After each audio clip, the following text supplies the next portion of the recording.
faransa ta yi mulkin mallaka to ba ta taɓa samun cikakken yanci ba. In sun mallake ka sun kwakule arzikinka sun yi amfani da arzikin don inganta arzikinsu.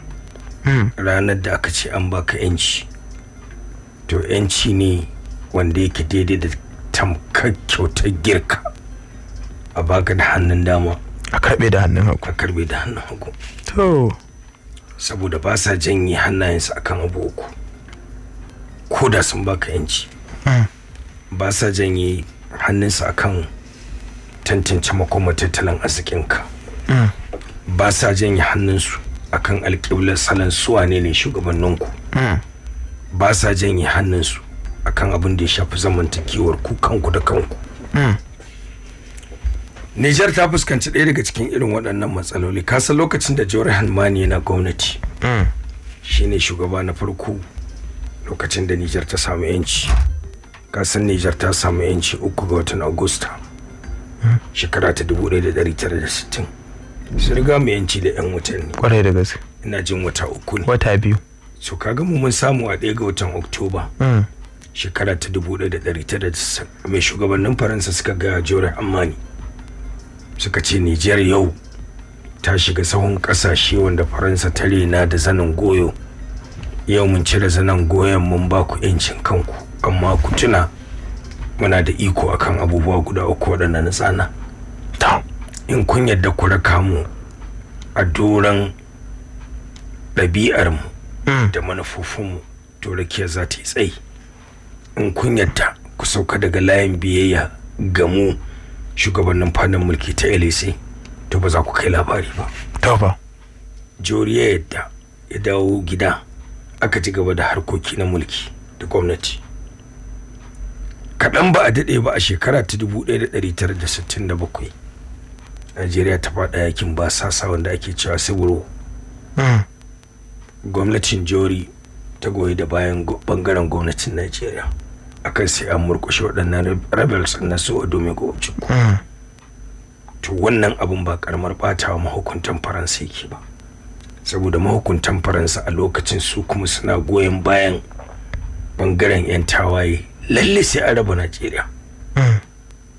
To kaga sai aka samu bambanci na ra'ayi tsakanin gwamnatin Jawar Hamani da gwamnatin Najeriya ko kuma da gwamnatin Faransa. Ba inda yaje aka shirya juyin mulki da sai ni kunce karba. To kuma in ka tsaya ka duba zaka ga dama ire-iren irin waɗannan abubuwan da suke faruwa ko lokacin da aka yi Bazoum shugaba Bazoum juyin mulki. Akwai wani furici da ya ce mu yanzu karfin mu ya kawo duk abin da zamu yi ba sai da Faransa ba. A lokacin da Bazoum ya wannan furici na ya fashin baki a Arewa Radio da sauran kafofin yaɗa labarai na ce furicin nan na Bazoum ya mai sanadin shi zai mai sanadin barin gwamnati. Ina jin zaka tuna kwarai da gaske. Daga lokacin da ne wannan hasashe bana jin an yi kwana 10 daga rana aka hambar da gwamnatin Bazoum. Kwarai da gaske. To saboda haka su Faransa su kullun yaɗin mage ne kamar yadda Bahaushe ke cewa duk wanda ya ci shi zai aman shi saboda ba sa yafiya. Da yawa daga rigingimun da ake samu a cikin Horn of Africa mafi yawa Faransa tana da hannu. Har wannan matsalolin kungiyoyin nan da ake gani na yan ta'addanci da ta da kayar baya da ire-iren irin waɗannan abubuwan Faransa na da hannu a ciki. Saboda ko na rubutu da na rubuta na karanta na wani masani wanda ya goge akan sanin halayyar shugabanci da ɗabi'a irin ta shugabannin Faransa, Dominique Mouzet, a inda wani rubutu yake cewa duk a kasashen da suka juyin mulki ko kuma suka yi mulkin mallaka, kama ga Birtaniya, kama ga Faransa, kama ga Portugal, kama ga waɗansu kasashe a cikin Afirka irin su Egypt. Kasan irin su Egypt ma sun yi wa kasashe mulkin mallaka. Dan Sudan kanta da kake gani da ita da Birtaniya su suka haɗin gwiwa suka yi wa Sudan mulkin mallaka a ƙarƙashin wani tsari da ake kira condominium status. Kwarai kuwa. To wannan tsarin kasashe guda biyu su mallaki abu guda da shi ake kira condominium. To saboda haka in aka tsaya aka duba zaka ga cewa dama ba bakon abu bane yankin Sahel ba za su taɓa zama lafiya ba sakamakon yadda aka samu barkewar bijirewar gwamnatin farar hula da kuma karɓar gwamnati daga hannun gwamnatocin sojoji waɗanda suka kafa ikonsa a waɗannan yankuna. Akwai wani episode da ya faru ba zan manta ba. Ranar da aka yi wa jakadin Faransa kofar rago a Nijar, aka tarsasa shi ya haɗe nasa ya nasa, aka yanke hudar diplomasiya lokacin da Abdulrahman Chani ya karɓi gwamnati, aka yi masa korar kare daga Yamai. Ranar da wannan labarin ya fito mun yi fashin baki shi ma a kan shi, nake cewa to fa an tsokano gidan ramna, domin su Abdulrahman Chani sun bude Pandora's box, sun bude gidan rana.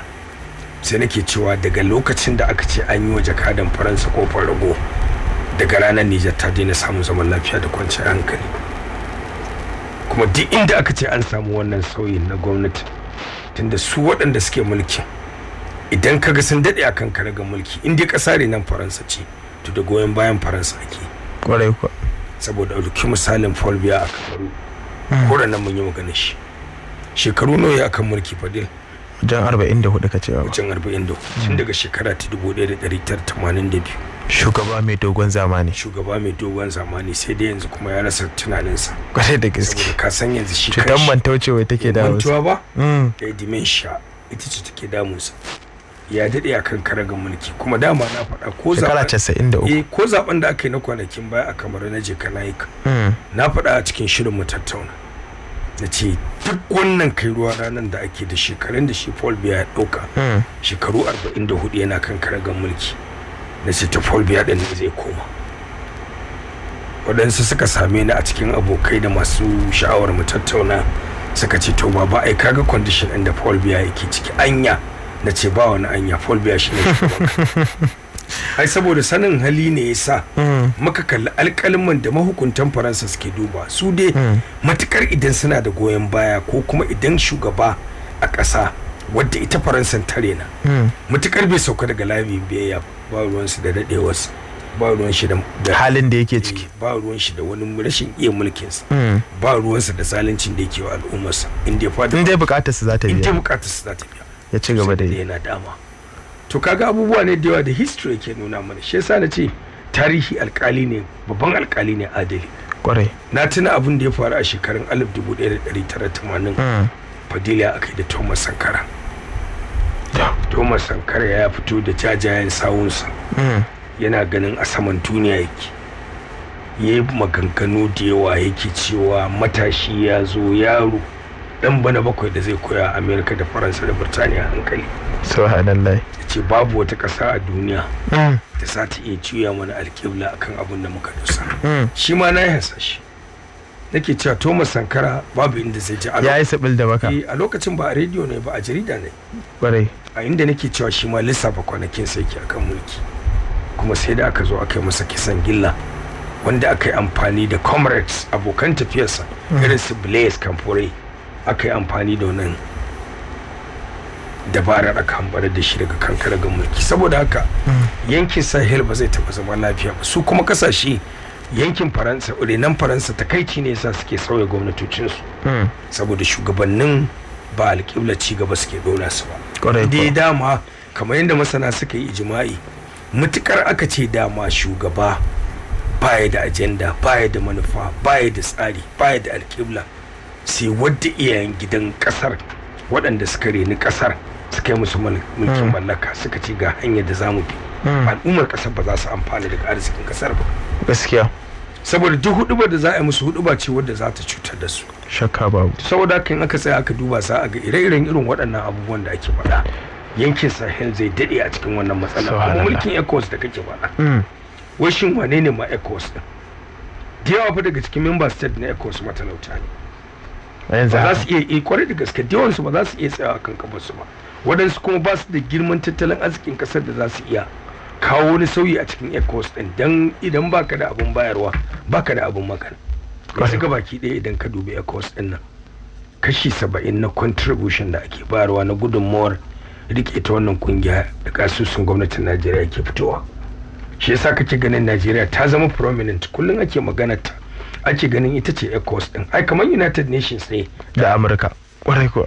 Kaga idan ka duba, ai America ita take ba da contribution kashi 70 cikin 100 ne yadda ake tafiyar da Majalisar Ɗinkin Duniya. Shi yasa kaji Donald Trump kullum idan ya tashi abin da yake tunkaho da shi shine za mu tsaye da ba da taimako. Wai abin da yake wukar gindi da shi a nan shine ita kanta majalisar ɗinkin duniyar idan babu tsayawa da kafarta ba za ta iya tsayawa da kafarta ba. Kuma dama yana ɗaya daga cikin abubuwan da shi Trump ɗin yake amfani da shi wajen jan mambobin majalisar ɗinkin duniya a ƙasa, ya zama cewa ba su da wani independent opinion, wani ra'ayi na kashin kansu, face abin da America ta yi dictating to zama cin ga yadda za su bi.